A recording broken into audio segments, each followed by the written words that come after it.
আমার ছোট তরি বলো যাবে কি যাবে কি যাবে কি যাবে কি।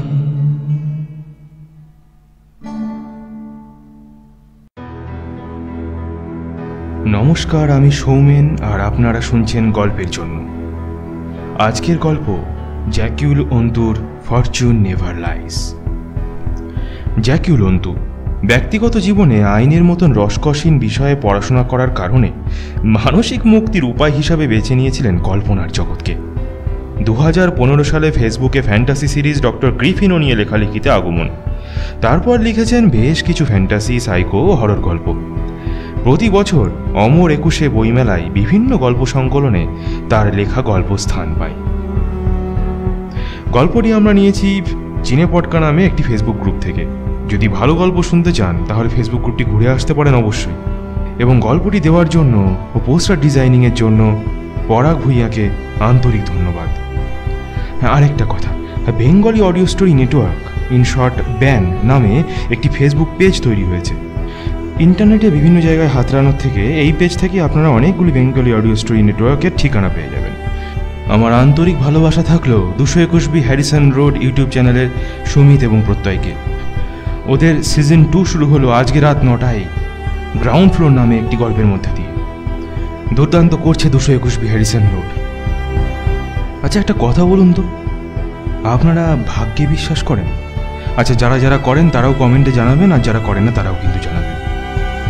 ভাগ্যে যা লেখা থাকে তা কি সত্যি সত্যি সত্যি হয়? চলুন দেখা যাক না। আর বেশি দেরি না করে চলুন শুরু করা যাক আজকের গল্প, ফরচুন নেভার লাইস।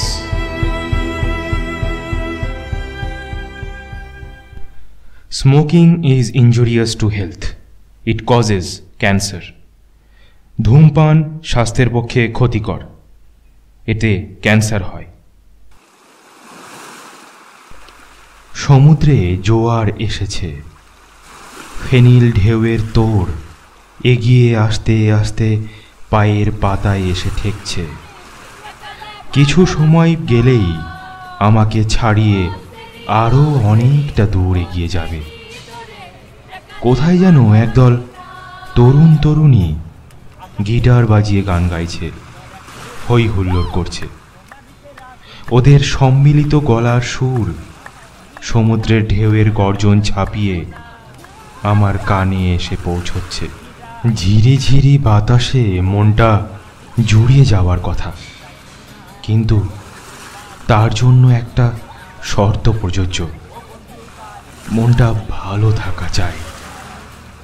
কিন্তু আমার মন ভালো নেই। রাত বাজে 12টা। এখন আমার হোটেলের রুমে বসে আমার সদ্য বিবাহিতা স্ত্রীর সঙ্গে মিষ্টি মধুর কথা বলার কথা, রোম্যান্টিক পরিবেশটা উপভোগ করার কথা।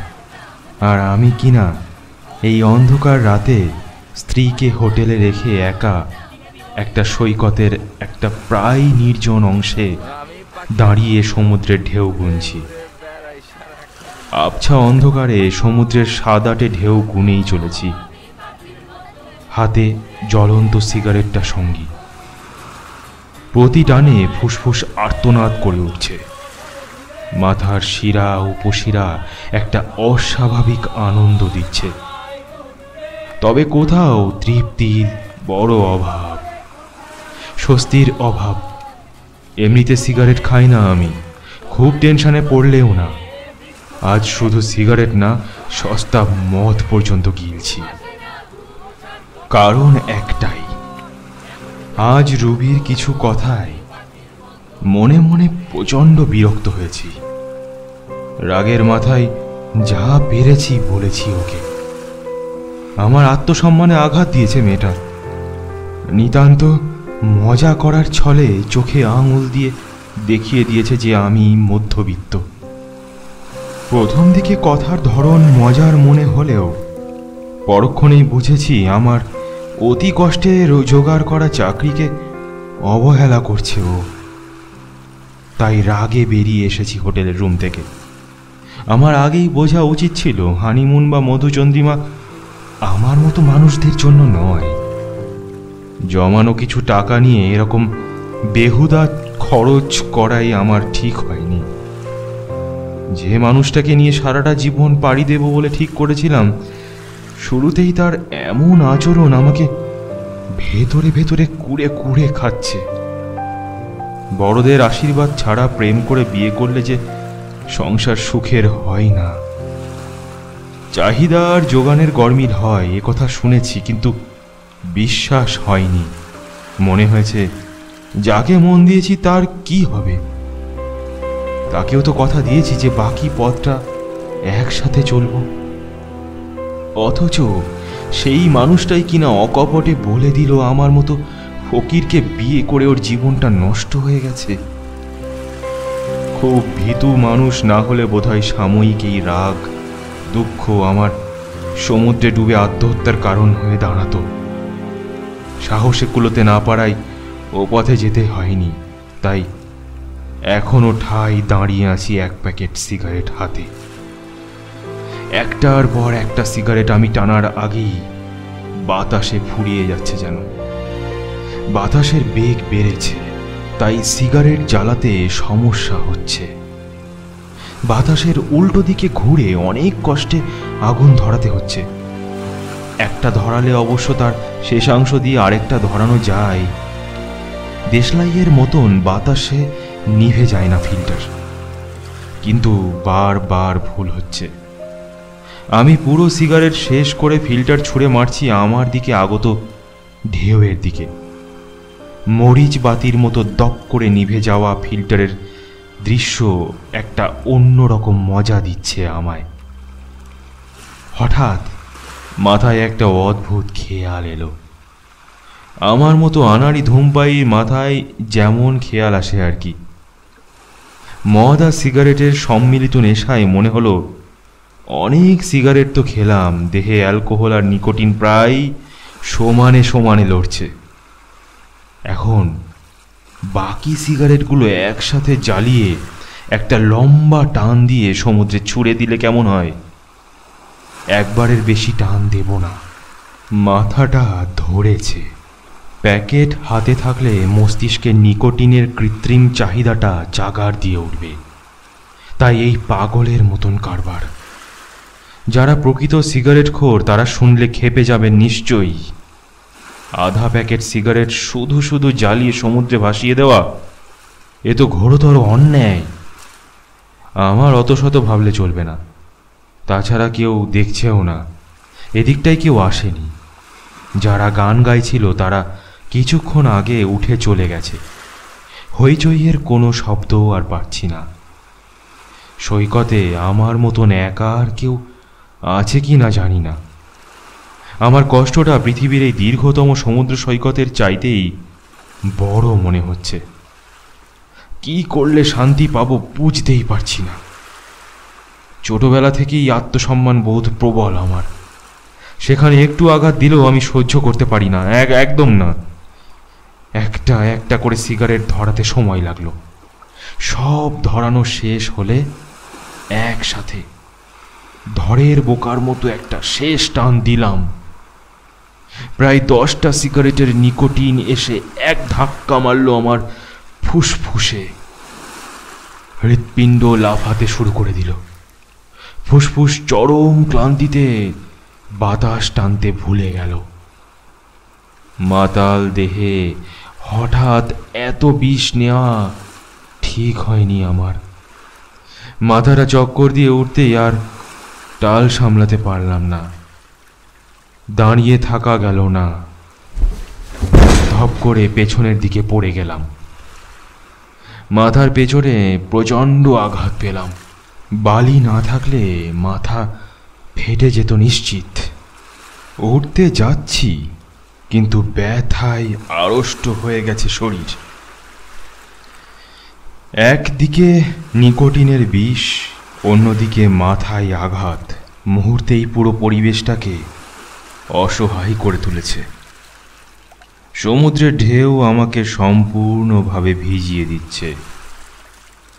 মাথার নিচে যখন ঠান্ডা জল এসে ঠেকছে তখন একটু তৃপ্তি পাচ্ছি। চিত হয়ে হাত পা ছড়িয়ে শুয়ে আছি ঠিক ভেসে আসা লাশের মতন। এদিকে কেউ এলে আমাকে দেখে ভয় পাবে। কতক্ষণ কেটেছে জানি না।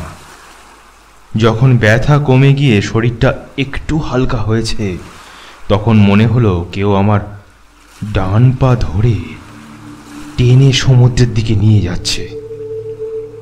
প্রথমে মনে হলো সব মনের ভুল, মাথায় আঘাত পেয়ে ভুলভাল চিন্তা আসছে মাথায়, কিন্তু না, কিছুক্ষণ পর পা ধরে টানার অনুভূতিটা স্পষ্ট থেকে স্পষ্টতর হলো।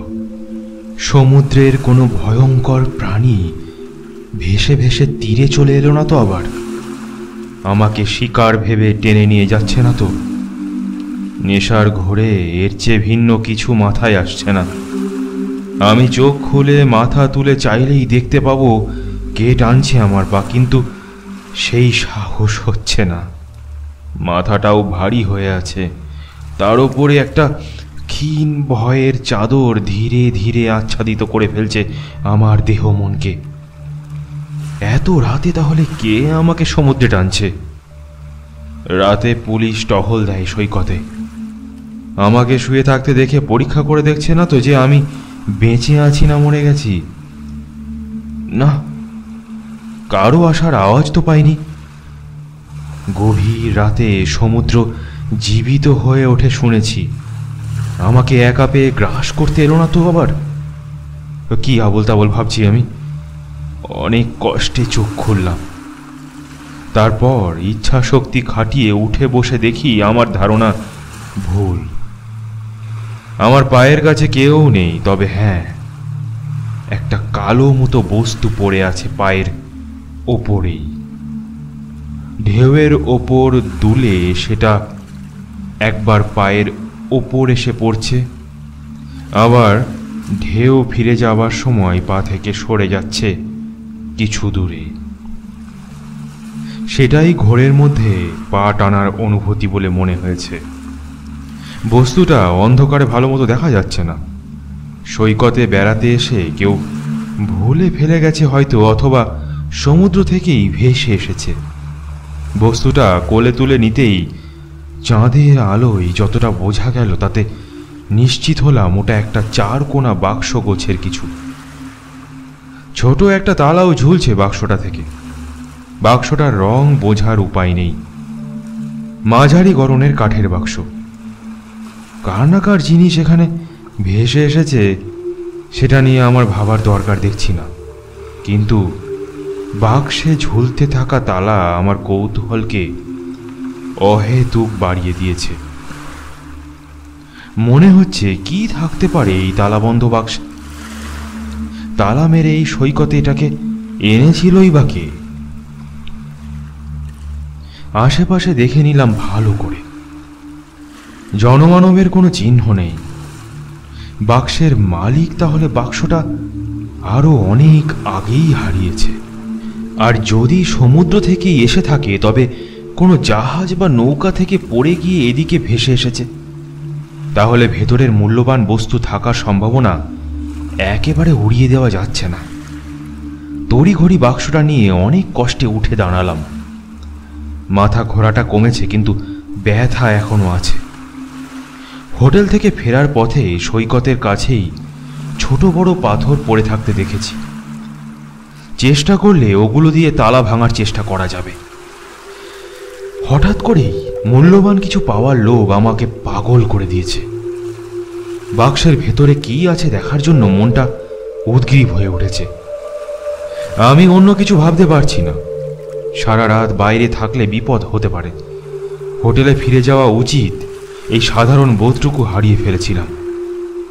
পাথরের কাছে পৌঁছানোর পর বাক্স ভাঙার জন্য উপযুক্ত পাথর খুঁজতে সময় লাগলো। খুঁজে পেতেই বাক্সের তালা লক্ষ্য করে আঘাত করলাম। হাত কাঁপছে। প্রথম আঘাতটা তালার বাইরে লাগলো। তারপর তৃতীয়বারের চেষ্টা তালায় মোক্ষম আঘাতটা হানতে সক্ষম হলাম। ছোট তালাটা খুলে এক কাত হয়ে ঝুলে পড়ল। আমি পাগলের মতো সেটা খুলে নিয়ে পাশে রেখে আংটা খুলে বাক্সের ডালা তুলে দিলাম। যত আগ্রহে ডালাটা খুলেছিলাম তার দ্বিগুণ অনুৎসাহ ভর করে বসলো আমার উপর। মূল্যবান কিছুই নেই ভেতরে। অনেক হাতে যেটা পেলাম সেটা শুধু একটা কার্ডের প্যাকেট। প্যাকেট থেকে বের করে দেখি তাসের মতো দেখতে কার্ড, তবে লম্বাই একটু বড়। গুনে দেখলাম মাত্র 3টে কার্ড। কার্ডের প্যাকেটের ওপর স্পষ্ট ইংরেজিতে লেখা ট্যারোট কার্ডস, মেজর আরকানা। এর অর্থ কি আমি জানি না, তবে কার্ডের ধরন দেখে বোঝাই যাচ্ছে যে এই কার্ড এই দেশের নয়, কোনো এক বাইরের দেশের। বাক্সবন্দি কার্ড হয় সমুদ্রে ভাসিয়ে দেওয়া হয়েছে, নয় জাহাজ থেকে পড়ে গেছে। কাঠের বাক্সে এরকম মাত্র এক প্যাকেট কার্ড তালাবন্ধ করে রাখার মানেটা কি? শখের বশে কার্ডগুলোর যত্ন করেছিল কেউ, নাকি কার্ডগুলো কোনো দামি উপকরণ দিয়ে তৈরি, তাই তালাবন্ধ করা সতর্কতা? আরেকটা সম্ভাবনার কথা ভাবতেই আমার মনের স্তিমিত আশার প্রদীপ আবার জ্বলে উঠল। এই কার্ডগুলো যদি প্রাচীন আমলের কোনো সংগৃহীত বস্তু হয় তাহলেও তো বেশ মূল্যবান জিনিস। ঢাকায় আমার এক বন্ধু কাজ করে নিলাম ঘরে। ওকে দেখালে নিশ্চয়ই ব্যাপারটা বলতে পারবে। প্রত্যেকটা কার্ডের ওপর ছোটদের ড্রয়িং বোর্ডের মতন অদ্ভুত আঁকি বকি চোখে পড়ল। সব কার্ডের নিচেই ইংরেজিতে নাম লেখা।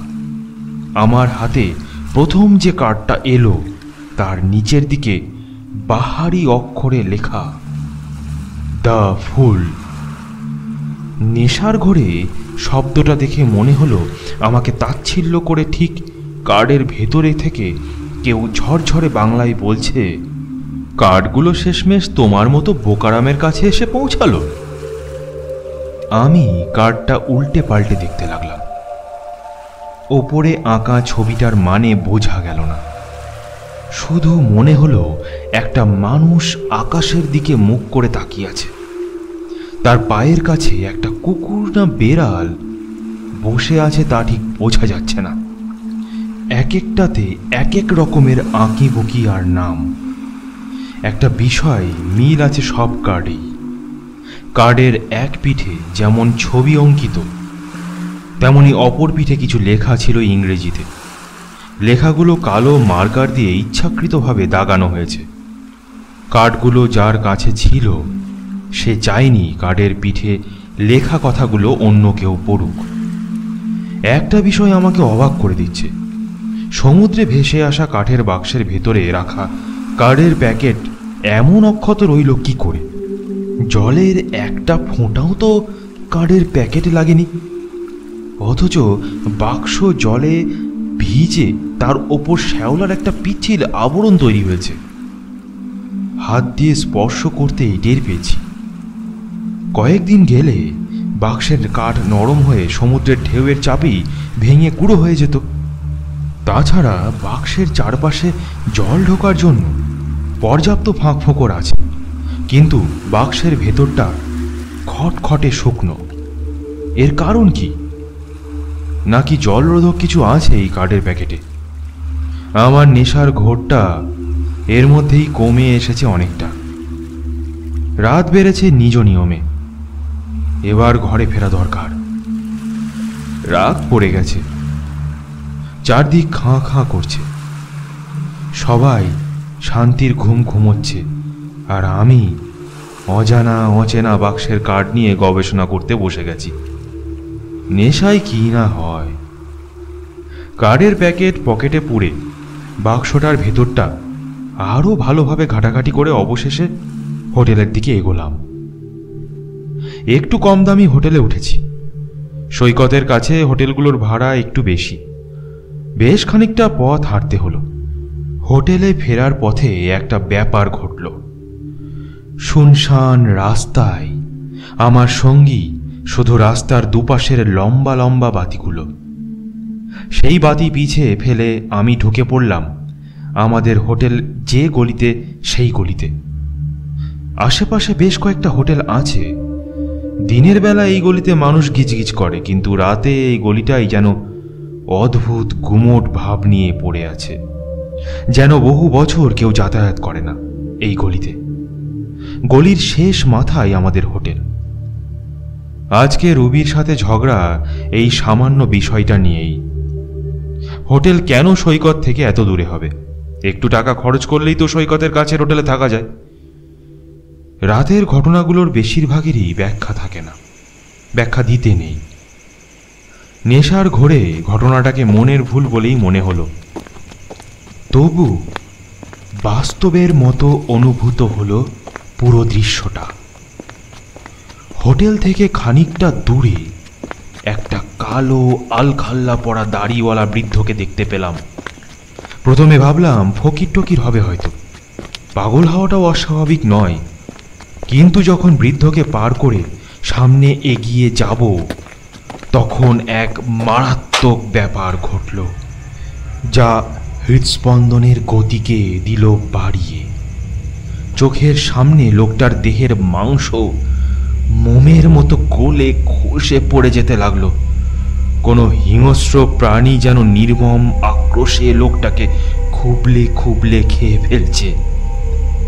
কঙ্কাল থেকে মাংস ঝুলে পড়ে যাচ্ছে মাটিতে, কিন্তু সেই কঙ্কাল ঠায় দাঁড়িয়ে আছে, যেন এটাই স্বাভাবিক। কঙ্কালের মুখমণ্ডল থেকে মাংস খুলে পড়ে যাওয়ার পর যখন চোয়াল বেরিয়ে এলো, তখন সেগুলো আচমকা নড়ে উঠল। মাংসহীন চোয়াল আমায় শুধু একটা কথাই বলল, Fortune never lies. তারপর শুরু হলো প্রচন্ড শব্দে হাসি।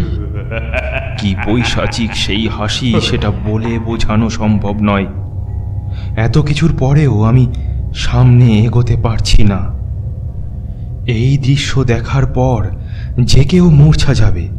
ভয়ে ঘৃণায় আমার কলিজা শুকিয়ে আসছে। আমি জানি চোখের সামনে যা ঘটছে তা সস্তা মদের একটা জঘন্য পার্শ্ব প্রতিক্রিয়া মাত্র। আসলে এসবের অস্তিত্ব নেই, আমার সামনে কেউই নেই। সব ভ্রম, সব আমার উদ্ভট মস্তিষ্কের উৎকট কল্পনা। কিন্তু আমি পা সরাতে পারছি না কেন? পা দুটো শিকড়ের মতন মাটিতে গেঁথে গেছে কেন? বারবার মনে হচ্ছে ভারী পাথর বেঁধে দেওয়া হয়েছে দুই পায়ে, অথবা লোহার শিকলে জড়িয়ে গেছে দুই পা। চোখ বন্ধ করে ফেললাম। মনে মনে প্রতিজ্ঞা করলাম, বেঁচে থাকলে ও সব নেশাটাশা আর করব না। এই রকম ভয়ানক বিভ্রান্তিতে আর পড়তে চাই না। খুব করে চাইছি চোখ খুললে যেন কিছু না দেখতে হয়, সব অদৃশ্য হয়ে যাক। কোথায় অদৃশ্য হবে তার ব্যাখ্যা আমার দরকার নেই। আমার হোটেলে ফিরে যেতে হবে। রবির মুখটা দেখার জন্য মনটা আনচান করছে। ঠিক এই মুহূর্তে মনে হচ্ছে আমি বোধহয় ওকে আর দেখতে পাবো না। হঠাৎ এই অদ্ভুত পরিস্থিতি আমাকে কথাটা ভাবতে বাধ্য করেছে। বেশিক্ষণ চোখ দুটো বন্ধ করে রাখতে পারলাম না। মনে হচ্ছিল চোখ বন্ধ অবস্থাতেই বৃদ্ধ তার ভয়ঙ্কর মূর্তি নিয়ে ঝাঁপিয়ে পড়বে আমার উপর। কিন্তু চোখ খুলতেই দেখি সব গায়েব। লোকটা যেন আমার মনের কথা পড়ে ফেলেছে। পায়ের জড়তা কমে গিয়ে স্বাভাবিক হতে কিছু সময় লাগলো। সব মিলিয়ে 5 মিনিট কেটেছে হয়তো, কিন্তু আমার মনে হলো অনন্তকাল পেরিয়ে গেছে। পা স্বাভাবিক হতেই এক দৌড়ে হোটেলের রিসেপশন পেরিয়ে 4 তলায় পৌঁছে তবে থামলাম। ভাগ্য ভালো যে পর্যটকদের জন্য হোটেলের গেট সবসময় খোলাই থাকে। নিরাপত্তার নামে একটা নাইট গার্ড থাকলেও ওর কাজ নাক ডেকে ঘুমানো। অল্পতেই হাঁপিয়ে গেছি। নিজের রুমে এসে কড়া নাড়লাম, কিন্তু দরজা খোলার লক্ষণ নেই। রবি কি ঘুমিয়ে পড়েছে নাকি? অবশ্য এত রাতে ঘুমিয়ে পড়াটাই স্বাভাবিক। রাগের চোটে হোটেল থেকে বের হওয়ার সময় রুমের চাবিটা নিতেও ভুলে গেছি। বারবার নক করছি, কিন্তু কাজ হচ্ছে না। জোরে ডাকার শক্তি পাচ্ছি না। ক্লান্তিতে জড়িয়ে আসছে কণ্ঠস্বর। শেষে দরজাতেই ঘুমিয়ে পড়ব কিনা কে জানে। কিন্তু না, ধাক্কাধাক্কির একদম শেষ পর্যায়ে দরজা খুলে দিল রবি। মনে মনে ওকে শাসন করার একটা তীব্র ইচ্ছা জেগে উঠেছিল, কিন্তু ওর মুখটা দেখে সেই ইচ্ছা কর্পূরের মতো উবে গেল। ওর মুখটা শীতে ঝরে যাওয়া পাতার মতো শুকনো, মুখ থেকে রক্ত সরে গেছে, ঠোঁট দুটো কাঁপছে। কোনো কারণে প্রচণ্ড ভয় পেয়েছে রুবি। আমাকে দেখতেই ছোট্ট শিশুর মতো বুকের উপর ঝাঁপিয়ে পড়ে ফুঁপিয়ে কাঁদতে শুরু করে দিল। আমি ওকে ঘরের ভিতরে নিয়ে খাটের ওপর বসিয়ে শান্ত হতে বললাম। ওর জন্য অসম্ভব মায়া হচ্ছে আমার। এতক্ষণ একলা ফেলে যাওয়া উচিত হয়নি। জিজ্ঞেস করলাম, কি হয়েছে? ফোঁপানো বন্ধ হয়নি ওর। কথা বলতে কষ্ট হচ্ছে, তবুও কষ্টের সৃষ্টে যা বলল তা অনেকটা এরকম।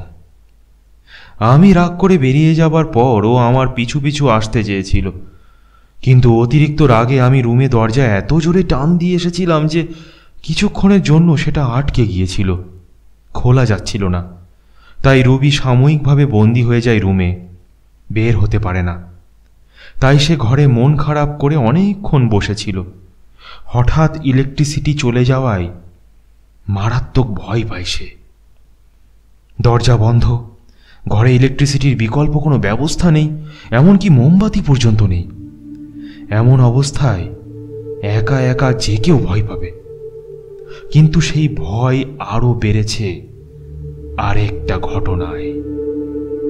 খাটের মাথার কাছে জানালা, সেই জানালায় লাঠি হাতে এক ভয়ঙ্কর ছায়ামূর্তি দাঁড়িয়ে থাকতে দেখেছে রুবি। তার সাথে শুনেছে কোনো হিংস্র প্রাণীর চিৎকার। কাঁচের জানালার খুব কাছ থেকে শব্দটা শোনা গেছে। জানালার ওপাশে লাঠি হাতে লোকটার ঠিক পাশে লোমশ একটা জানোয়ার বসে গড়গড় করছিল নাকি।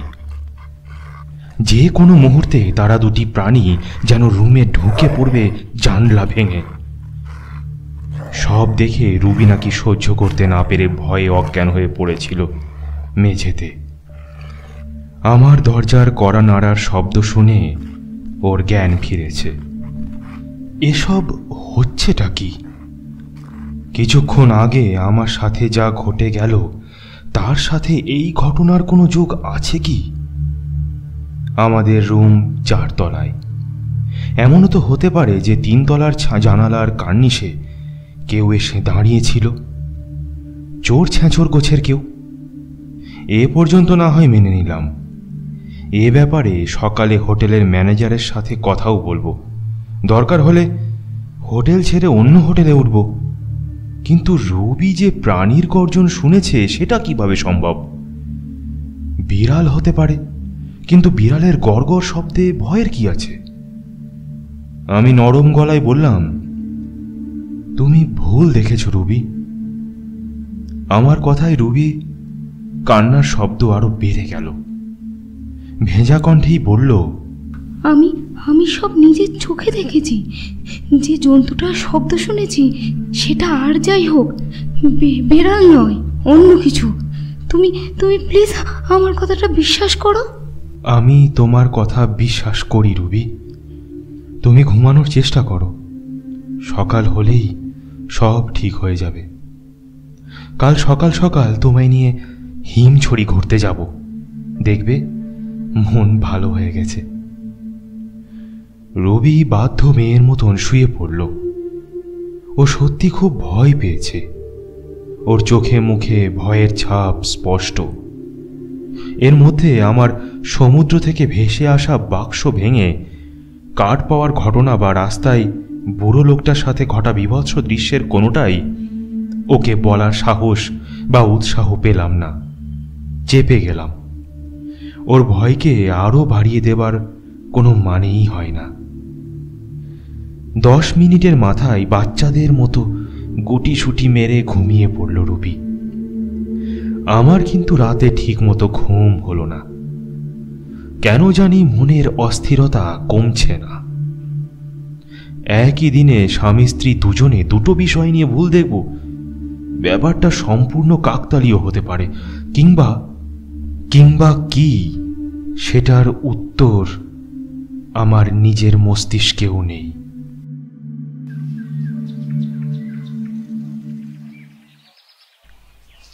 কখন ঘুমিয়ে পড়েছিলাম জানি না। ঘুম ভাঙল রুবির ডাকে।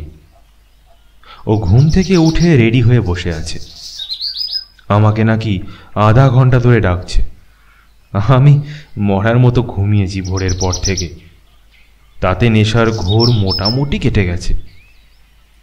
কালকের ঝগড়াটা আজ নিতান্তই ছেলে মানুষই বলেই মনে হচ্ছিল। কি বোকা আমি। রুবির মনটাও আজ ফুরফুরে। আমি উঠেই চটপট স্নান করে নিলাম। তারপর জম্পেশ একটা জলখাবার সেরে অটো ভাড়া করে সোজা হিমছড়ি পৌঁছতে আধ ঘন্টা সময় লাগলো। কিন্তু এই আধ ঘন্টাতেই অসাধারণ কিছু প্রাকৃতিক দৃশ্য উপভোগ করেছি আমরা। তার মধ্যে সবচেয়ে সুন্দর হলো রাস্তাটা। রাস্তার নামটাও সুন্দর, মেরিন ড্রাইভ রোড। রাস্তার বাম দিকে উঁচু উঁচু টিলা আর ডান পাশে দিগন্ত জোড়া সমুদ্র। দেখলেই চোখ জুড়িয়ে যায়, মনটা হালকা হয়। সমুদ্রের গভীরতা মনকে বড় করে। কক্সবাজার এসে দেখেছি দরিয়া পাড়ের মানুষ সত্যিই বড় মনের অধিকারী হয়। হৃদয়ে সমুদ্রের বসবাস থাকলে যা হয়। হিমছড়ির পাহাড়ের ওপর কংক্রিটের সিঁড়ি করে দেওয়া হয়েছে। টিকিট কেটে সেই সিঁড়ি বেয়ে পাহাড়ের একদম চূড়ায় ওঠা যায়। বেশ উঁচু পাহাড়। নিচে এক কোণায় একটা দৃষ্টিনন্দন ঝর্ণা আছে। ওটা ফিরে যাবার সময় দেখে যাব।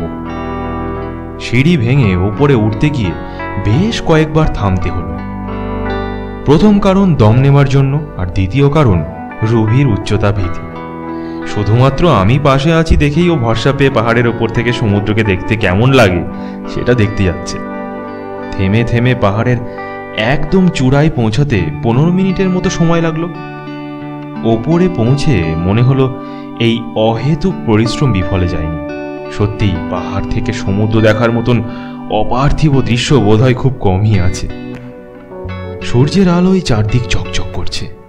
পেছনে তাকালেই পাহাড়ের পর পাহাড়, আর সামনে তাকালেই সুবিশাল সমুদ্র। যেন শিল্পীর তুলিতে আঁকা অসম্ভব সুন্দর ল্যান্ডস্কেপ। রুবি তো মহা খুশি। ওর উচ্চতা ভীতি কোথায় পালিয়ে গেল বুঝতেই পারলাম না। এখানে ভাড়ায় ভালো ক্যামেরা দিয়ে ছবি তোলানো যায়। আমরা ছবি তুললাম বেশ কয়েকটা। ক্যামেরাম্যান পাহাড়ের কিনারে দাঁড়িয়ে ছবি তোলার পোজ বলে দিল। অন্যান্য সময় হলে ওকে পাহাড়ের কিনারে দাঁড় করানোই যেত না। চারদিকে অনেকেই নিজের ক্যামেরা দিয়ে ছবি তুলছে। দল বেঁধে বেড়াতে আসা লোকজনের সংখ্যাও কম নয়। কিছু অতি উৎসাহী মানুষ সাথে বিদেশি কুকুর নিয়ে এসেছে। ভাবা যায় এরা নিশ্চিত বড় লোক। একটা সাদা লোমশ কুকুর চোখে পড়ল। কি বিশাল দেহ ওঠার! জিভ বের করে হাঁপাচ্ছে জন্তুটা। হা করতেই চোয়ালের ধারালো দাঁতগুলো দেখা যাচ্ছে। বোঝাই যাচ্ছে প্রচুর যত্ন আত্তি করা হয় ওর। বিদেশি কুকুর যারা এদেশে শখের বশে আনে তারা অনেক সময় নাকি নিজের সন্তানের চাইতে কুকুরকে বেশি সময় দেন, এমনটা প্রচলিত। ছবি তোলার ফাঁকে ফাঁকে আমার দৃষ্টি চলে যাচ্ছে কুকুরটার দিকে। আমাদের থেকে বেশি দূরে নয় প্রাণীটার অবস্থান। কেন জানি নজর ফেরাতে পারছি না অদ্ভুত দর্শন প্রাণীটা থেকে। আমার কখনো কোনো প্রাণী নিয়ে ভয় ছিল না, কিন্তু কুকুরটার জলজলে সবুজ চোখ দেখে মনে হচ্ছে সুযোগ পেলেই ওটা ওর হিংস্রতা দেখাবে। যার তার উপর আচমকা হামলে পড়াটাও অস্বাভাবিক নয়। ওটার গলা থেকে গড় গড় আওয়াজ বের হচ্ছে। স্পষ্ট শুনতে পাচ্ছি। অযথা গাটা ঠান্ডা হয়ে আসছে। গতরাতে রুবির সাথে ঘটে যাওয়া ঘটনাটা ভেসে উঠল মানসপটে। জানলার পাশ থেকে গড় গড় করতে থাকা প্রাণীটা আসলে কি ছিল? কুকুর জাতীয় কিছু, না সবটাই রুবির বিক্ষিপ্ত মনের কল্পনা। আমাকে অমনোযোগী দেখে রুবি বলল, কি অত দেখছো? কুকুরটা না কুকুরের সুন্দরী মালকিনটাকে? রুবির কথায় খেয়াল হলো কুকুরটার গলার হলুদ ফিতাটার এক পাশ ধরে আছে এক সুন্দরী তরুণী। সত্যি খেয়াল করিনি। আমি থতমত খেয়ে বললাম, হ্যাঁ আরে না না না, কুকুরটা দেখছি। কেমন ভয় ভয় করে না দেখলে? রুবির মুখে দুষ্টুমির হাসি আমাকে ঘাবড়ে যেতে দেখে মজা পেয়েছে। বলল, হ্যাঁ জানি, চলো ওদিকটাই যাই। বলে আঙুল দিয়ে পাহাড়ের বিপরীত দিকে নির্দেশ করল। কিন্তু সেদিকে যাওয়ার আগেই ঘটল এক মারাত্মক দুর্ঘটনা। আমাদের ঠিক পেছনে থাকা সাদা কুকুরটা বলা নেই কওয়া নেই আচমকা প্রচণ্ড শব্দে ঘেউ ঘেউ করে লাফিয়ে উঠল। ঘটনার আকস্মিকতায় ওর মালিকের হাত থেকে ছুটে গেল হলুদ ফিতার বাঁধন। বিস্ফারিত চোখে দেখলাম ওটা ধারালো দাঁত বের করে কয়েক লাফে আমাদের একদম কাছে চলে এসেছে। আমি সরে না গেলে কামড় বসাতো আমার পায়ে, কিন্তু আমি হুট করে সরে যেতেই কুকুরটা সোজা গিয়ে পড়ল রুবির উপর। রুবি টাল সামলাতে পারল না। আমি ধরার আগেই আমার চোখের সামনেই হাত ফসকে সোজা পাহাড় কিনার পেরিয়ে পড়ে গেল প্রায় 80 ফুট নিচে। শুধু একটা কান ফাটানো আর্তনাদ ভেসে এলো পাহাড়ের নিচ থেকে। আমি হতভম্বের মতো ফ্যাল ফ্যাল করে তাকিয়ে রইলাম। প্রথমে কি ঘটে গেল বুঝতে সময় লাগলো। চারদিকে হইচই হচ্ছে, কিন্তু আমার কানে সেসব শব্দ ঢুকছে না। আমি শুধু ভাবছি আমার সবচেয়ে কাছের মানুষটাকে আবার দেখতে পাবো তো। খুব ভাবতে ইচ্ছে হচ্ছিল যে এসব কিছুই ঘটেনি। প্রচণ্ড কষ্টে বুকটা ফেটে যাচ্ছিল। দৌড়ে গিয়ে যে দেখবো নিচে কি হয়েছে সেই সাহস পর্যন্ত পাচ্ছি না। এরই মধ্যে কোথা থেকে যেন এক লোক আমায় প্রবল বেগে ধাক্কা দিতে লাগলো। ওর মুখ থেকে কি সব শব্দ ভেসে আসছে আমি তার অর্থ বুঝতে পারছি না। আমার মন প্রবল আতঙ্কে আচ্ছন্ন হয়ে আছে। যন্ত্রণার চোটে কখন আমি নিজেই পাহাড় থেকে লাফিয়ে পড়ি তার ঠিক নেই। যখন লোকটার মুখের দিকে চাইলাম তখন চমক ভাঙল। একটা বুড়ো গোছের লোক। কোথায় যেন দেখেছি লোকটাকে, এই মুহূর্তে মনে পড়ছে না। হাতে একটা লাঠি, তাতে নানা তাবিজ কবজ পেঁচানো। বৃদ্ধ আমায় অদ্ভুত ভাষায় বারবার কি যেন বলছে আর লাঠি দিয়ে ইশারা করছে নিচে যাবার জন্য। আমি সম্বিত ফিরে পেলাম ওর ইশারায়। তারপর ছুট লাগালাম সিঁড়ির দিকে। পাগলের মতো নামতে লাগলাম সিঁড়ি দিয়ে। খাড়া সিঁড়ি থেকে একবার পড়লে আমার কি অবস্থা হবে বুঝতে পারছি, কিন্তু সে চিন্তা আমায় কাবু করতে পারছে না। আমার পেছনে কৌতূহলী জনতার একটা দল আসছে। কেউ কেউ আস্তে নামার জন্য পরামর্শ দিচ্ছে, কিন্তু আমার মাথায় শুধু একটা বিষয় ঘুরছে, সেটা আর কিছুই না, রুবি। ও ঠিক আছে তো? কতক্ষণে নিচে নেমেছি জানি না। দিশেহারা আমাকে সাহায্য করার জন্য কিছু মানুষ এগিয়ে এসেছে। একজন ইতিমধ্যে টুরিস্ট পুলিশকে ডেকে এনেছে। পাহাড়ের নিচেই আর্মি ক্যাম্প। ঘটনা শুনে তাদের কিছু সদস্য প্রস্তুতি নিচ্ছে উদ্ধার অভিযানের জন্য। কে যেন আমার পিঠে হাত রেখে মিথ্যা ভরসা দিল, চিন্তা করবেন না, আপনার স্ত্রীর কিছুই হবে না। কিন্তু কোনো কথাতেই বিশ্বাস করতে পারছি না। একটা রক্ত মাংসে গড়া মানুষ অত উপর থেকে পড়ে গেলে তার অবস্থা কি হতে পারে তা ভাবতেও আমার গা শিউরে উঠছে। আর্মির দল খুব দ্রুত কাজে লেগে গেল। আমাকে বলে দিতে হলো না, আশেপাশের থাকা লোকগুলোই দেখিয়ে দিল দুর্ঘটনার জায়গা। খাড়া পাহাড়ের গায়ে জন্মানো গাছপালা আর ঝোপঝাড়ে দুর্গম হয়ে আছে জায়গাটা। রাস্তা খুঁজতে অনেক সময় লাগলো। দেরি দেখে আমার হৃদস্পন্দন থেমে যাবার উপক্রম হয়েছে। একটা ক্ষীণ আশা বুকে চেপে রুবির অক্ষত অবস্থায় ফিরে আসার প্রতীক্ষা করছি। ও আর নেই, এই কথাটাই আমি শুনতে চাই না, যদিও নিষ্ঠুর হৃদয় চিৎকার করে বলছে, তুই ওকে হারিয়েছিস, আর কোনোদিন ফিরে পাবি না। চিৎকার করে কাঁদতে ইচ্ছে করছে, নিজেকে মনে হচ্ছে অপরাধী, যেন আমার ভুলেই দুর্ঘটনাটা ঘটেছে। কেন আমি সরে যেতে গেলাম? সময়ের হিসাব জানি না, মাথায় কিছুই খেলছে না।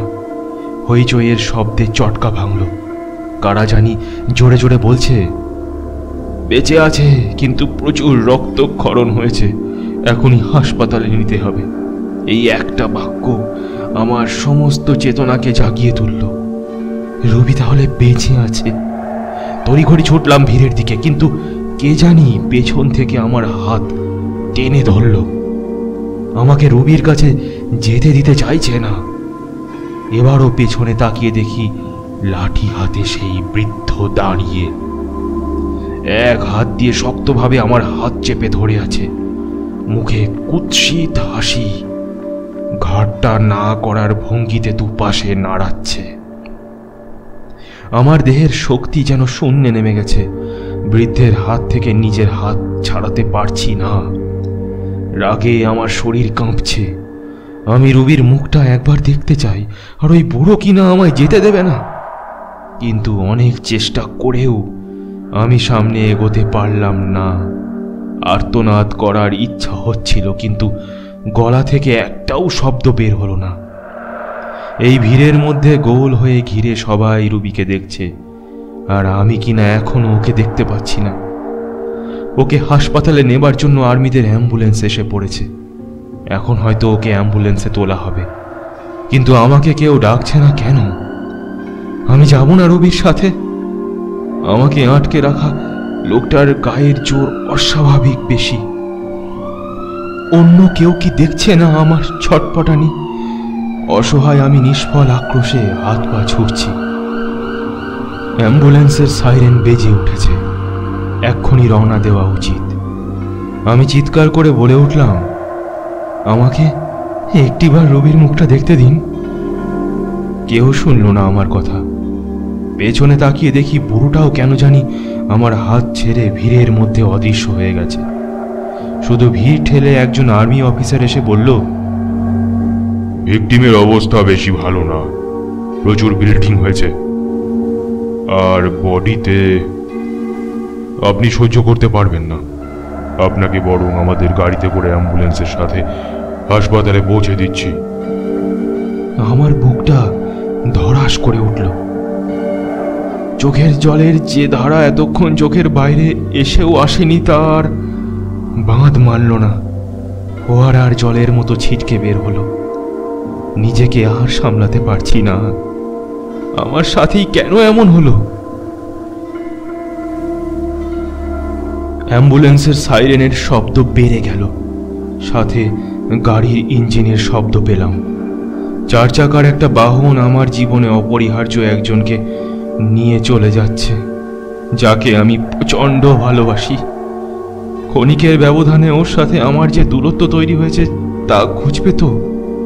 ওকে আগের অবস্থায় ফিরে পাবো তো?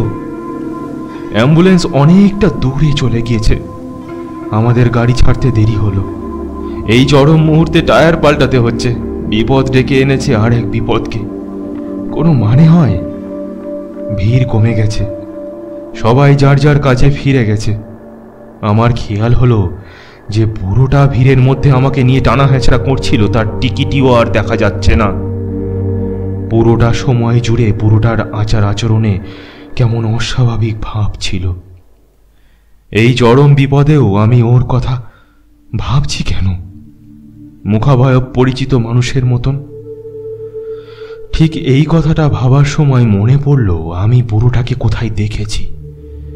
ভাবতেই শিহরিত হলাম। লোকটা আর কেউ নয়, গত রাতে হোটেলে ফেরার সময় কিছুক্ষণের জন্য আমি যে পিশাচের কবলে পড়েছিলাম, যে আমায় বলেছিল ফরচুন নেভার লাইজ, এটা সেই বুড়োটা। কিন্তু এ কি করে সম্ভব? যাকে নিছক মাতাল অবস্থায় বিকৃত কল্পনায় একটা অংশ ভেবেছি, সে বাস্তবে ধরা দিল কি করে? ও আমার হাতের যে অংশটা ধরেছিল সেই অংশটা এখনো জ্বলছে। খানিকটা লালচে ভাব দেখা দিয়েছে। বুড়ো বয়সে অমন শক্তির জোয়ার বুড়োর দেহে এলো কিভাবে তা বুঝে গেছি। কাল রাতে সমুদ্র থেকে ফেরার পর থেকেই আমার জীবনে অদ্ভুত সব ঘটনা ঘটতে শুরু করে দিয়েছে। কালো আলখাল্লা পড়া অচেনা অজানা বুড়োটা যেন কালো ছায়ার মতনই আমার পিছু নিয়েছে। ওর হাতে তাবিজ কবজ পেঁচানো একটা লাঠি দেখেছিলাম। রুবি গত রাতে জানালার বাইরে লাঠি হাতে একজনের ভয়ানক মূর্তি দেখেছিল। ওটাও কি এই বুড়োর কারসাজি? আর হিংস্র প্রাণীর গড়গড় শব্দ? তিনতলার কার্নিশে দাঁড়িয়ে থাকা প্রাণীটাকে কে এনেছিল? আজকের দুর্ঘটনার প্রধান অপরাধী ওই লোমশ কুকুর বা তার মালিককে তো এতক্ষণে একবারও দেখিনি। ওরা কি ভয়ে পালিয়েছে? রাগে দুঃখে মনটা বিষিয়ে এলো। আর কিছু নয়, অন্তত কুকুরটাকে যদি লাথি দিয়ে পাহাড় থেকে ফেলে দিতে পারতাম তবে শান্তি হতো।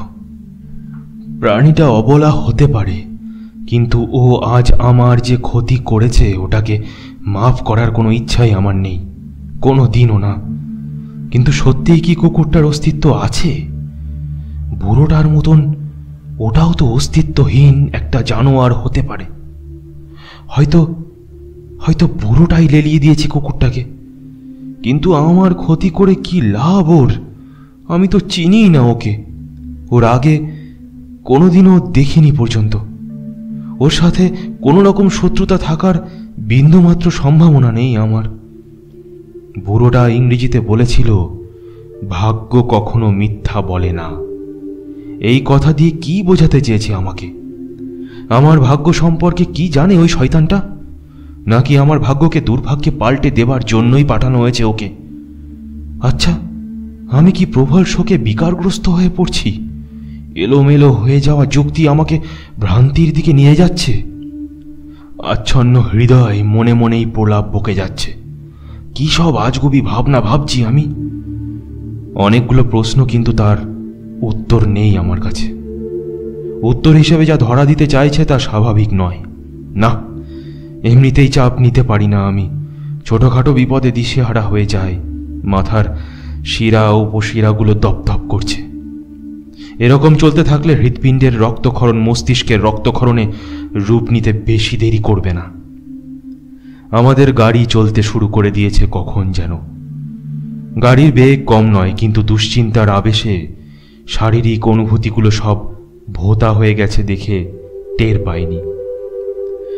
হাসপাতালে পৌঁছাতেই যাত্রাপথে ক্ষণিকের জন্য বুকে চেপে রাখা দুঃখে হু হু করে কেঁদে উঠলাম। ডাক্তার বোঝালো আমাকে নাকি শক্ত হতে হবে, যে কোনো পরিস্থিতির জন্য প্রস্তুত থাকতে হবে। কি ঘটবে এখনো ঠিক ঠাওর করা যাচ্ছে না। রুবির দেহে জায়গায় জায়গায় ক্ষত, প্রচুর রক্তক্ষরণ হয়েছে। মাথার আঘাতটা খুব মারাত্মক। এই অবস্থায় বেঁচে গেলেও সারা জীবন অথর্বের মতন হুইল চেয়ারে কাটিয়ে দিতে হবে ওকে। আমার কানে ডাক্তারের কথাগুলো গলন্ত সীসার মতো ঢুকছিল। বুকে বিঁধছিল শেল। কি হতে কি হয়ে গেল। রুবিকে নিয়ে শুরু করা নতুন জীবন শুরুতেই এভাবে থমকে যাবে তা কে জানত? তবুও বাঁচুক রুবি। ওকে নিয়ে বাকি জীবনটা স্বাচ্ছন্দ্যে কাটিয়ে দেব আমি। সারাটা দিন পাগলের মতো হাসপাতাল থেকে ফার্মাসি থেকে হাসপাতাল ছোটাছুটি করলাম। টাকা প্রায় শেষ হয়ে গিয়েছিল। এই দুর্দিনে ভার্সিটি লাইফের বন্ধু অর্জুন টাকা পাঠিয়ে সাহায্য করলো আমাকে, আর বলল রাতের মধ্যেই রওনা দেবে ঢাকা থেকে, কাল সকালে পৌঁছাবে। এখনো বাবা মাকে কিছু জানানোর মতো সাহস পাইনি। অর্জুন এলে মনে কিছুটা সাহস পাব। সারাদিন শরীরের ওপর অনেক ধকল গেছে। ক্লান্তিতে অবসাদে নুইয়ে পড়েছি, কিন্তু তবুও দু চোখের পাতা এক করে ফেলার মতো দুঃসাহস নেই আমার। কোনো একটা দুঃসহ সংবাদের আশঙ্কায় প্রহর কাটছে। ডাক্তার বা নার্স ডাকলেই আঁতকে উঠছি। ভয় হচ্ছে কখন যেন খবর আসবে রবির যন্ত্রণা বেড়ে গেছে, ওর সময় আর বেশি নেই। রবির অপারেশন চলেছে প্রায় সারাদিন। এখন কেবিনে শিফট করা হয়েছে। কেবিনের বাইরের বারান্দায় বেঞ্চে বসে আছি আমি। ডাক্তার বা নার্স ছাড়া কেউ ঢোকা নিষেধ। কেবিনে আনার সময় শুধু একবার দেখতে পেয়েছিলাম ওকে, আগাগোড়া ব্যান্ডেজে মোড়া সারা দেহ। সে ব্যান্ডেজ ক্ষতস্থানকে ঢেকে রেখেছে ঠিকই, কিন্তু রক্তের গাঢ় লাল রঙকে সম্পূর্ণভাবে ঢাকতে পারিনি। চুইয়ে পড়া রক্তের ধারা ওর যন্ত্রণার পরিমাণটা ঠিকই বুঝিয়ে দিচ্ছে। সেই সাথে আমার চোখ থেকে টপ টপ করে গড়িয়ে পড়ছে উষ্ণ জল। রাত নেমেছে। আজকের চাঁদটাকে মনে হচ্ছে মৃত, অথচ রবি পাশে থাকলে চাঁদের আলোয় হাতে হাত রেখে সমুদ্রের তীরে পা ভেজাতে যেতাম দুজনে।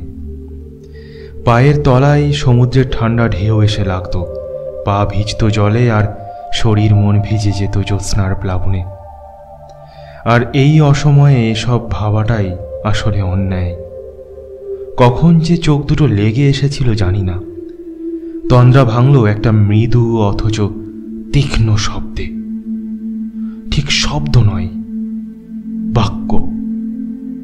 হাড় হিম করা কণ্ঠে একটা ইংরেজি বাক্য শুনেছি আমি। সেই একটা বাক্যই, Fortune never lies. শুনেই ধর্মর করে উঠে বসেছি। বাক্যটা আমার অবচেতন মনে গেঁথে রয়েছে, তাই কানের কাছে উচ্চারিত হওয়া মাত্র আতঙ্কে জমে গেছি। প্রচণ্ড তেষ্টায় গলা শুকিয়ে গেছে, দম নিতে কষ্ট হচ্ছে, বোবাই ধরলে যেমনটা হয়। মেরুদণ্ড দিয়ে ভয়ের একটা ঠান্ডা শীতল স্রোত নেমে গেল। অথচ এমন কোনো ভয়ানক কথা শুনিনি আমি। তবুও একটা বদ্ধমূল ধারণা আমাকে একেবারে দুর্বল করে দিল। একটা বিশ্বাস জন্মালো। মনে হতে লাগলো আমার ভাগ্যে আরো খারাপ কিছু ঘটতে যাচ্ছে। আবার সেই বুড়ো এসেছে। আমি তার উপস্থিতি টের পাচ্ছি, যদিও সে এখনো চোখের সামনে আবির্ভূত হয়নি। তার থাকা না থাকার দ্বিধা আমাকে বারবার ধাঁধায় ফেলে দিচ্ছে। অদৃশ্যের ভয় দৃশ্যমান ভয়ের চাইতে ভয়ঙ্কর। রাত বাড়ায় বারান্দায় লোকজনের চলাচল অনেকটাই কমে গেছে। আমি প্রায় একা বসে আছি বারান্দায়। কেবিনের ঠিক বাইরে রুবির কেবিনে কর্মরত নার্স টুল পেতে বসে নিশ্চিন্তে ঘুমোচ্ছে। এমন সময় একটা ঠক ঠক শব্দ কানে এলো। প্রতিবার শব্দ হচ্ছে আর পাশাপাশি মৃদু ঝনঝন শব্দ পাচ্ছি, অনেকটা নূপুরের শব্দের মতন, তবে খুব হালকা। কেবিনের দরজার দিক থেকে আসছে শব্দটা। ঠিক মতো তাকাতেই যা দেখলাম তাতে পাঁজরের খাঁচার ভেতর থেকে হৃৎপিণ্ডটা তড়াক করে লাফিয়ে উঠল। দরজা ভেজানো ছিল। অলৌকিকভাবে সেই বন্ধ দরজা ভেদ করে হাওয়ায় ভাসতে ভাসতে বেরিয়ে এলো বুড়ো। ওর লাঠিটা কিছুক্ষণ পরপর মেঝেতে বাড়ি খাচ্ছে। তাবিজ বাঁধা লাঠির এই ঠক ঠক শব্দটাই এতক্ষণ শুনছিলাম। মৃদু ঝনঝন শব্দটা তাবিজ থেকে আসছিল। বুড়ো দরজার বাইরে কিছুক্ষণ দাঁড়ালো, স্থির চোখে কটা দৃষ্টি হানল ঠিক আমারই দিকে। গনগনে আগুনের ভাটার মতো তার দৃষ্টি। আমার দিকে তাকিয়ে একবার হাসল। কি নিষ্প্রাণ সে হাসি, ঠিক যেন একটা লাশ হাসছে। গভীর দুঃখ মিশে আছে সেই হাসিতে। আমি বুড়োকে দেখা মাত্র চিৎকার করতে যাচ্ছিলাম, কিন্তু গলা দিয়ে কোনো আওয়াজ বের হলো না। গা হাত পা আড়ষ্ট হয়ে গেছে, চোখ ফেরাতেও পারছি না। বুড়ো নিশ্চয়ই সম্মোহন বিদ্যা জানে। আমার অনিচ্ছা সত্ত্বেও ওর দিকে তাকিয়ে থাকতে হচ্ছে। একটা অসহনীয় মানসিক চাপ আমায় স্থির হতে দিচ্ছে না। কি ছিল ওই প্রাণহীন হাসিতে জানি না, আমি কিছুই জানি না। একজনের অর্থহীন হাসি যে কারো মনে এভাবে নিদারুণ যন্ত্রণার সৃষ্টি করতে পারে সেটা কল্পনাতেও ভাবিনি। শুধু মনে প্রাণে চাইছি ও চলে যাক। মাথায় একটা চিন্তা বারবার ঘুরপাক খাচ্ছিল, রুবির কেবিনে কি করছিল শয়তানটা? আমার চোখ বন্ধ থাকা অবস্থায় ওর কোনো ক্ষতি করে বসলো না তো? এসব ভাবতে ভাবতেই আর একটা অভাবনীয় ব্যাপার ঘটল। বুড়োর পেছনে পেছনে কেবিন থেকে বেরিয়ে এলো এক ভাসমান নারী মূর্তি। তার চুলগুলো খোলা, মাথা নিচু করে রাখায় চুলের আড়ালে পড়ে গেছে মুখটা, ঠিক মতো দেখা যাচ্ছে না, তবুও মনে হচ্ছে মুখটা বিষণ্ণ। ওর পরনে বুড়োর মতোই কালো আলখাল্লা, সেটা বাতাসে অল্প অল্প কাঁপছে। নারী মূর্তিটা যে ওই বুড়োটার স্বগোত্রীয় তা সহজেই অনুমান করতে পারছি, কিন্তু অন্য জগতের দুটো অশরীরই কেন আমাদের জীবনটা তছনছ করে দিতে আসবে? কি দোষ করেছি আমরা? বুড়োটা এবার নড়ে চড়ে উঠল, তারপর ধীরে ধীরে সোজা বারান্দার দিকে ভেসে চলল। তার পিছু নিল নারী মূর্তিটা। আমি মোহগ্রস্তের মতো তাকিয়ে রইলাম। বারান্দা পেরিয়ে ওরা নির্বিঘ্নে ভেসে চলে গেল বাইরে। তারপর একসময় একদম চোখের আড়ালে চলে গেল। আমার অপলক দৃষ্টি বিরতি নিল এই জায়গায়। শরীরের আড়ষ্ট ভাব কমে যেতে লাগলো। শরীরে শক্তি পেতেই আমি এক ছুটে দরজা খুলে ঢুকে পড়লাম রুবির কেবিনে। কিন্তু একটা ভুল হয়ে গেছে। দ্রুত কেবিনে ঢুকতে গিয়ে দরজায় ধাক্কা খেয়েছিলাম। সেই শব্দে বাইরে থাকা নার্সের ঘুম ভেঙে গেল। সেই দরজা খোলা দেখেই ভেতরে চলে এলো। আমাকে দেখে চরম বিরক্তি নিয়ে রুক্ষ গলায় এক নাগাড়ে বলে চলল, আপনাকে না বলেছি এই রুমে ঢুকবেন না? শিক্ষিত মানুষ হয়ে এমন চোরের মতো রুমে ঢোকার মানে কি? ডাক্তার স্যার যে সাবধান করে দিয়ে গেল সেটা আপনার মনে নেই? এক্ষুনি বাইরে যান, রোগী ঘুমাচ্ছে, ওনাকে বিরক্ত করবেন না। মনে মনে ভীষণ রেগে গেলেও কিছু বললাম না মহিলাকে, কারণ আপাতত ওর তত্ত্বাবধানেই আছে রুবি। আমি কিছু বললে যদি ঠিকমতো রুবির যত্ন না নেয়। একবার রুবির মুখটা দূর থেকে দেখেই বেরিয়ে গেলাম। বাকি রাত কেটে গেল দুশ্চিন্তার ওপর ভর করে। সকালে অর্জুন কক্সবাজার পৌঁছানোর পরেই আমার সাথে যোগাযোগ করে সোজা চলে এলো হাসপাতালে। সব খোঁজ খবর নিল, আমাকে সান্ত্বনা দেবার চেষ্টা করলো। তাতে লাভ কতটা হলো জানি না, কিন্তু কিছুটা ভরসা পেলাম। অর্জুন বেশ কিছুদিন মধ্যপ্রাচ্যে ছিল। মরুভূমিতে উটের জকিদের ম্যানেজারি করে বেশ ভালো টাকা জমিয়েছে। এখন দেশেই থিতু হতে চায়। দেশে আসার পর ওর সাথে শুধু ফোনেই আলাপ হয়েছে, দেখা করার সুযোগ পাইনি।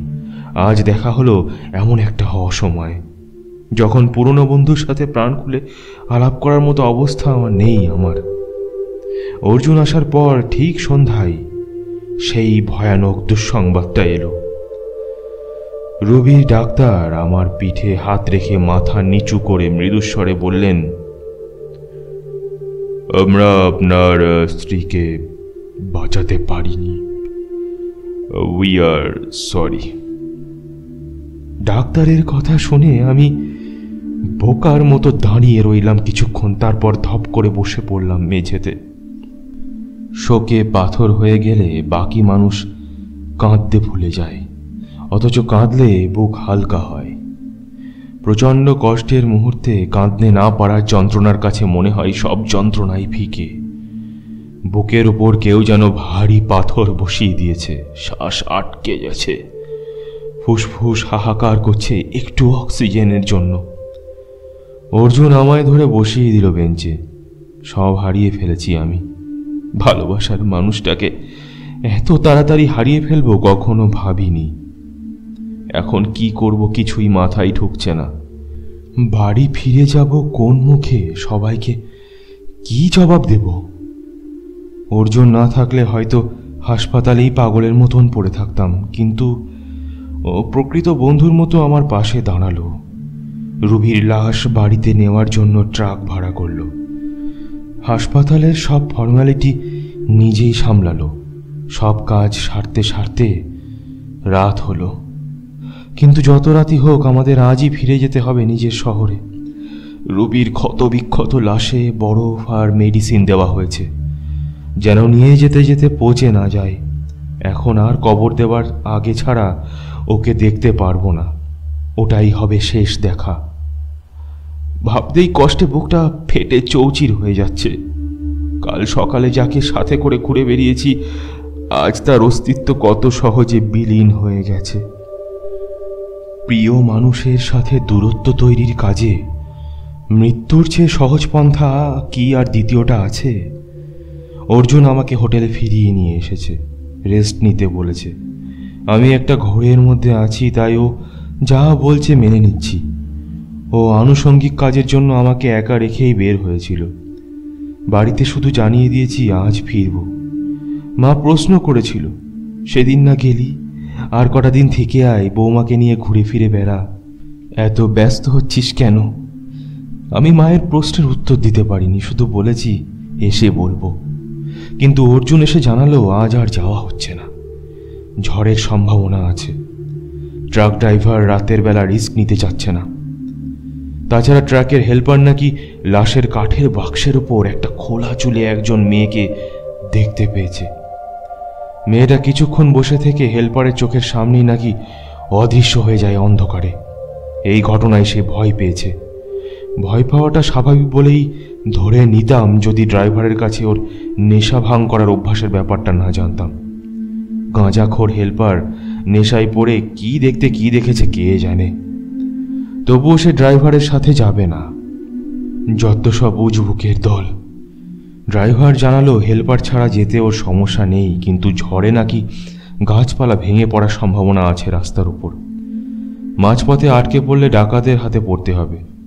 অর্জুন বলল, আজ রাতটা কোনো মতে কাটিয়ে আমরা কাল রওনা দিই, কি বলিস? আমি মাথা দোলালাম মাতালের মতন, কিছু না বুঝেই। মাথায় ঘুরছে লাশের বাক্সের ওপর খোলা চুলে বসে থাকা মেয়েটার কথা। ট্রাকের হেল্পার ভুল দেখেনি। আমি জানি ও কাকে দেখেছে। মেয়েটাকে গত রাতে শয়তান বুড়োটার সাথে হাসপাতালের কেবিন থেকে বের হতে দেখেছি আমি। ও আর কেউ নয়, আমার স্ত্রী রুবি। রুবি মারা গেছে রাতেই। বেকুব ডাক্তাররা সেটা আজ সন্ধ্যায় বুঝতে পেরেছে। শরীরের বন্ধন ছেড়ে রুবি বিদায় নিয়েছে। ওর মন মরা আত্মাকে দেখেছি আমি। মন খারাপের কারণটাও জানি আমি, সেটা পরে বলছি। হোটেল রুমের ছোট টি টেবিলের উপর সেদিন রাতে খুঁজে পাওয়া ট্যারো কার্ডের প্যাকেটটা পড়েছিল। আজ প্যান্ট চেঞ্জ করার সময় রেখেছিলাম। সেই যে পকেটে ঢুকিয়েছিলাম আজ বের করলাম। প্যাকেটটা আনমনে হাতে তুলে নিলাম। দ্য ফুলের পরে সারি করে সাজানো কার্ডটার নাম দ্য হ্যাংড ম্যান। কার্ডের ওপরের ছবিতে দেখা যাচ্ছে একটা মানুষ উল্টো হয়ে ঝুলছে কোথা যেন। সারা গায়ে পেঁচানো পাতলা একটা কাপড় শরীর বেয়ে নিচে নেমে মেঝেতে পড়ে থাকা হাত দুটোকে বেঁধে ফেলেছে। দেখে মনে হবে কোনো গর্হিত অপরাধ বা পাপের শাস্তি পাচ্ছে লোকটা। কার্ড হাতে আমাকে দেখে অর্জুন বলল।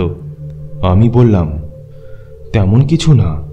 সেদিন একটা কাঠের বাক্স করে ভেসে এসেছিল সমুদ্র তীরে, আর সেটার ভেতরে পেয়েছিলাম। প্যাকেটে লেখা ছিল ট্যারো কার্ড, ব্র্যাকেটে লেখা ছিল মেজর আরকানা। সেদিন পকেটে তুলেছিলাম, আজ বের করেছি। ফালতু জিনিস, বাদ দে বলে ওকে অনুরোধ করলাম, আমাকে একটু পেছনে নিয়ে যাবি অর্জুন? বাইরে পূর্ণিমার চাঁদ উঠেছে নিশ্চয়ই, একটু দেখব। অর্জুন কথা মতো আমায় ধরে ধরে বারান্দায় নিয়ে গেল। বারান্দার রেলিংয়ের ধার ঘেঁষে একটা বৈদ্যুতিক খুঁটি পোঁতা, তাতে নানা রকম তার পেঁচানো। দুই একটা খোলা তার এমন বিপজ্জনকভাবে ঝুলে রয়েছে যে বারান্দা থেকে ভুলে হাত বাড়ালে সাথে সাথে মারাত্মকভাবে তড়িতাহত হয়ে মারা পড়বে। রাত গভীর, তাই আলো নিভে গেছে এদিকটায়। তাছাড়া এই চেপা গলিতে রাতে তেমন কেউ আসে না, তাই আলোর দরকার হয় না। আমি তবুও আরেকবার চারপাশ ভালো করে দেখে নিলাম। গলি জনশূন্য। অর্জুন এবার কেমন অদ্ভুত দৃষ্টিতে তাকালো আমার দিকে। আমার হুট করে কুজো অবস্থা থেকে সোজা হয়ে দাঁড়ানোর ব্যাপারটা দৃষ্টিকটু হয়ে গেছে মনে হয়। দুর্বল শরীরে কেউ ওইভাবে দাঁড়াতে পারে না। আমার ভুল হয়ে গেছে, কিন্তু সেটা অর্জুনকে বোঝানোর প্রয়োজন দেখছি না। কিছুক্ষণ পরেই তর্ক বিতর্কের দরকার ফুরিয়ে যাবে অর্জুনের জীবনে। আকাশে কখন মেঘ জমেছিল জানি না, হঠাৎ ঝিরিঝিরি শব্দে বৃষ্টি নামল। আমি যা করতে চলেছি তার জন্য একদম উপযুক্ত পরিবেশ, আর দেরি করার সময় নেই। আমার ডাক এসে গেছে, যা করার তাড়াতাড়ি করতে হবে। তাই রেলিংয়ের কিনারে আসতেই অর্জুন কিছু বুঝে ওঠার আগেই পরিকল্পনা অনুযায়ী ওকে এক ধাক্কায় ফেলে দিলাম বারান্দার বাইরে। বাকি কাজটা করলো বৃষ্টিতে ভেজা বৈদ্যুতিক তার। অর্জুন খুঁটির ওপর পেঁচানো তারের ওপরে গিয়েই পড়েছে। কালো কালো তারে পেঁচিয়ে খুঁটি থেকে ঝুলছে ও। ওর দেহটা বিদ্যুৎপৃষ্ট হয়ে থরথর করে কাঁপছে। চিত হয়ে পড়ায় ওর দৃষ্টি আমার দিকে। সেগুলো ঠিকরে বেরিয়ে আসছে অসম্ভব ভয় আর আমার প্রতি ঘৃণায়। আর কয়েক সেকেন্ডের মধ্যেই ও মারা পড়বে। আমি সে পর্যন্ত অপেক্ষা করলাম। ওর দেহটা যখন কাঁপতে কাঁপতে এক সময় স্থির হয়ে গেল, তখন মনটা একটা পৈশাচিক আনন্দে ভরে উঠল। অর্জুনের লাশটাকে দেখাচ্ছে কিছুক্ষণ আগে ট্যারো কার্ডে দেখা দ্য হ্যাংড ম্যানের মতন, শুধু পাতলা কাপড়ের বদলে বৈদ্যুতিক তারে পেঁচানো ওর শরীর। আর কোনো তফাৎ নেই।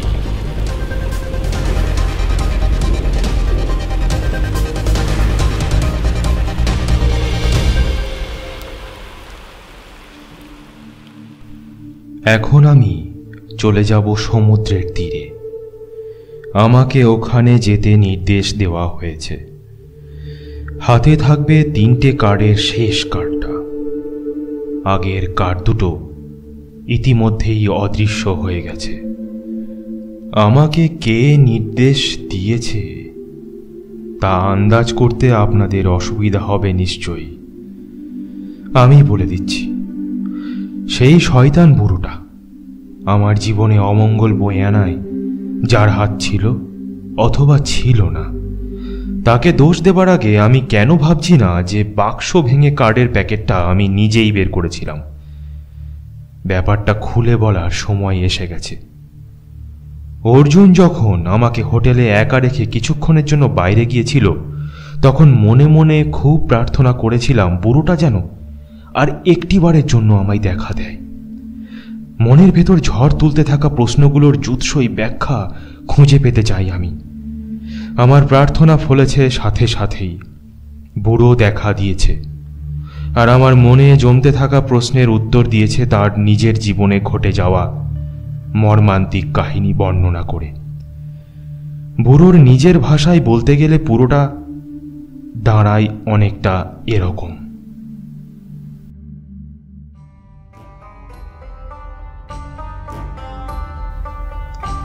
আমি রবার্ট গিবসন, লন্ডনের বাসিন্দা। ছাত্রজীবন থেকেই আমার জ্যোতিষবিদ্যা বা ভাগ্য গণনার প্রতি এক দুর্বার আকর্ষণ ছিল। পড়াশোনা শেষে লন্ডনের একটা বড় অফিসে একঘেয়ে চাকরি করেছি প্রায় 22 বছর ধরে। নিরামিষ জীবনে একদিন একটা রোমাঞ্চের সংবাদ পেলাম। জানতে পারলাম সাহারা মরুভূমিতে একদল যাযাবর ঘুরে বেড়ায়, যারা ট্যারো কার্ড নামের এক ধরনের কার্ড দিয়ে অতীত দেখে ভবিষ্যৎ বলে দিতে পারে। শুধু বর্তমান অনুপস্থিত এই কার্ডের জগতে, অর্থাৎ শুধু অতীত বা ভবিষ্যৎ জানা যাবে। এমনকি সামান্য টোটকা বা কালো জাদুর আশ্রয় নিলে সৌভাগ্যকে দুর্ভাগ্যে কিংবা দুর্ভাগ্যকে সৌভাগ্যে রূপান্তরিত করা যাবে। শুধু বর্তমানে কি ঘটবে না ঘটবে সেটা নিয়ন্ত্রণ করতে পারবে না ট্যারো কার্ড। ভাগ্য গণনার এই পদ্ধতিটা তখনও জানা ছিল না আমার। যৌবনের শখ মাথা চাড়া দিয়ে উঠল। বেশ কৌতূহল বোধ করছিলাম। অফিস থেকে ছুটি নিয়ে বেরিয়ে পড়লাম সাহারার উদ্দেশ্যে। যাযাবরদের খুঁজতে অনেক দিন সময় লাগলো, টাকাও খরচ হলো ভালোই, কিন্তু সে বিষয়ে আমার চিন্তা নেই। অফিসে বেগার খেটে অনেক টাকার মালিক হয়েছিলাম আমি আর আমার স্ত্রী জেনিফার নিঃসন্তান দম্পতি। এত টাকা ফুরাবার লোক নেই। আমার স্ত্রীও আমার অফিসেই কাজ করতো আমার সেক্রেটারি হিসাবে। আমার অবর্তমানে ও অফিস সামলে নেবে খুব ভালোভাবেই। আমি নিশ্চিন্ত মনে যাযাবরদের সাথে থাকতে শুরু করে দিলাম। ওদের মতোই তাবিজ বাঁধা কালো লাঠি, কালো আলখাল্লা হলো সঙ্গী। ট্যারো কার্ডের নাম আর ব্যবহার শিখতে চেষ্টা করলাম, কিন্তু সমস্যা হলো এরা ইংরেজিটা ঠিক ভালোভাবে বোঝে না, বলতেও পারে না। শিখতে প্রচণ্ড অসুবিধা হচ্ছিল। তাছাড়া আমি চাইছিলাম এক প্যাকেট নতুন কার্ড যেন ওরা আমায় দিয়ে দেয়। আমি লন্ডনে নিয়ে গিয়ে একটু পরীক্ষা নিরীক্ষা করে দেখতে চাই, কিন্তু ওরা রাজি হলো না। আমার প্রস্তাব দিলাম ওদের মধ্যে যারা কার্ড সম্পর্কে বেশি অভিজ্ঞ তাদের একটা ছোট দল চাইলে এক প্যাকেট কার্ড নিয়ে আমার সাথে লন্ডনে আসে। সব খরচ আমি বহন করব। কিন্তু তাতেও ওদের মন গলল না। ওরা ভাঙা ভাঙা ইংরেজিতে জানালো এই কার্ডগুলো মরুভূমির বাইরে নিয়ে গেলে খুব অমঙ্গল হবে, তাই তারা না পারবে কার্ড দিতে, না পারবে কার্ড নিয়ে আমার সাথে আসতে। আমার মাথায় ততক্ষণে জিদ চেপে গেছে। হাতে করকরে পাউন্ড ধরিয়ে দেবার পরেও যখন কেউ সেটার তোয়াক্কা করে না, তখন রাগে পিত্তি চলে যায় আমার। টাকায় কি না হয়, আর ওরা কি না মানবে না? যারা যাযাবর, যাদের থাকার কোনো নির্দিষ্ট ঘর পর্যন্ত নেই, তারা কিভাবে এত অহংকার দেখায়?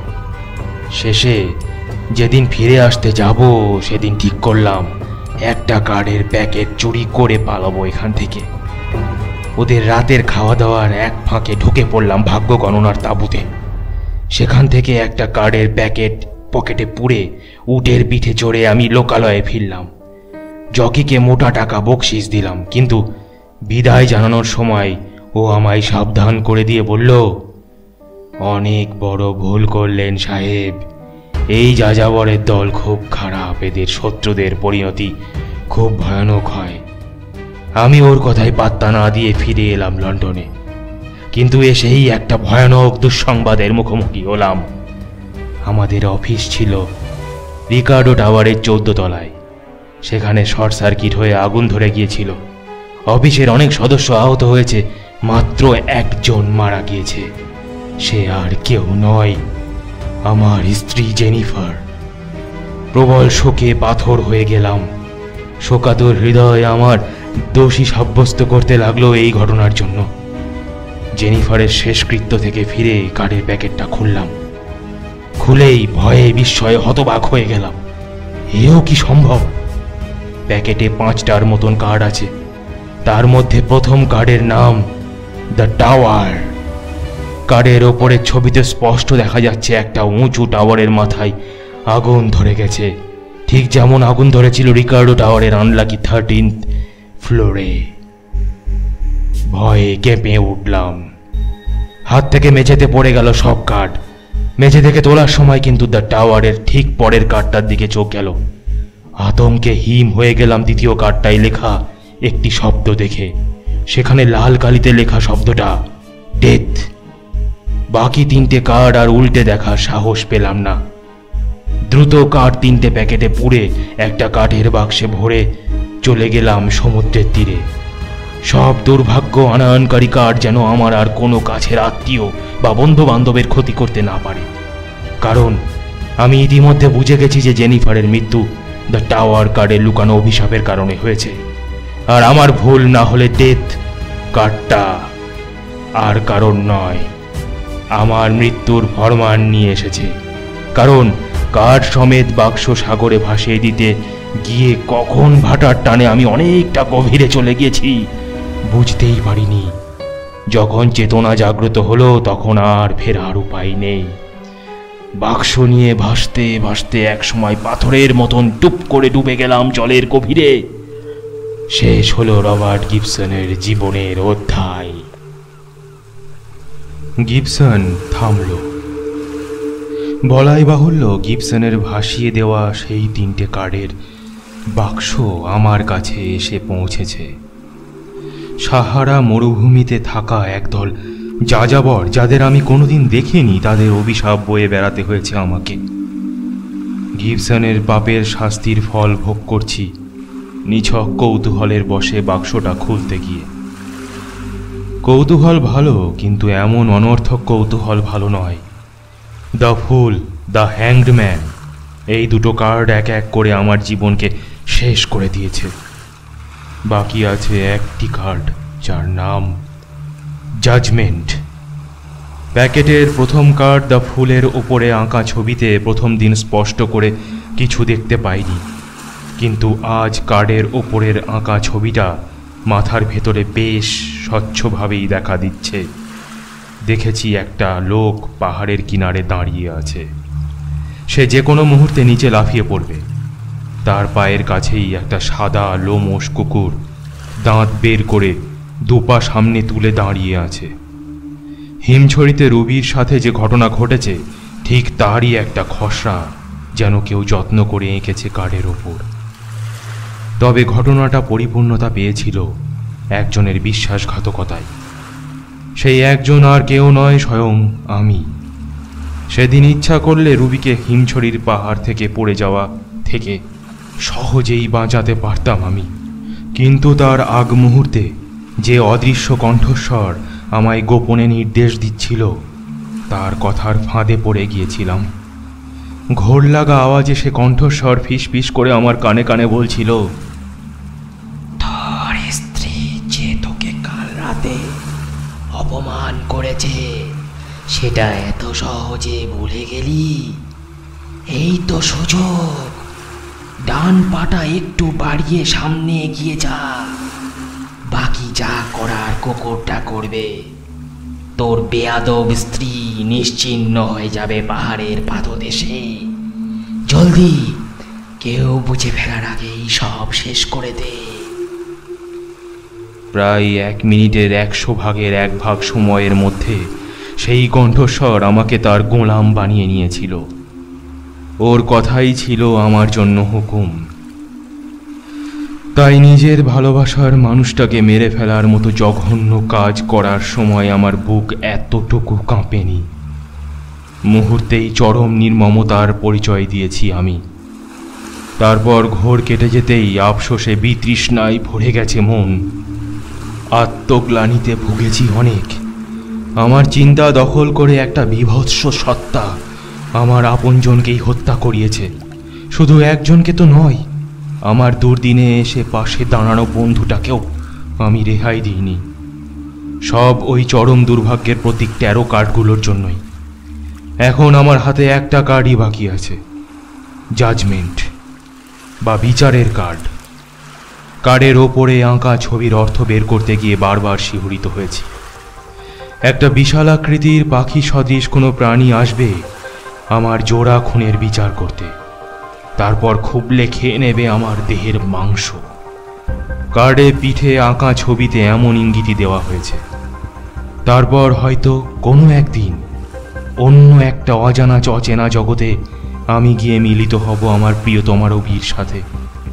দেখা হবে প্রাণপ্রিয় বন্ধু অর্জুনের সাথে।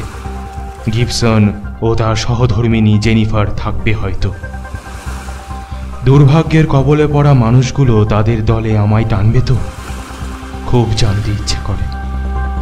এবার বৃষ্টি নেমেছে মুষলধারে। আকাশ বাতাস কাঁপিয়ে বিদ্যুৎ চমকালো, আর সেই বিদ্যুতের আলোই সমুদ্রের দিকে চোখ পড়ল। না, যা দেখলাম তাতে ভয় পাবার যথেষ্ট কারণ থাকলেও ভয় পেলাম না। একটা বিশালাকার জন্তু ডানা ঝাপটে আমার দিকে আসছে। তার অবয়ব ধীরে ধীরে স্পষ্ট হচ্ছে। আমি প্রস্তুত হচ্ছি আমার নিয়তির জন্য। বুড়ো গিবসনের একটা কথাই ঘুরপাক খাচ্ছে মাথায়, Fortune never lies.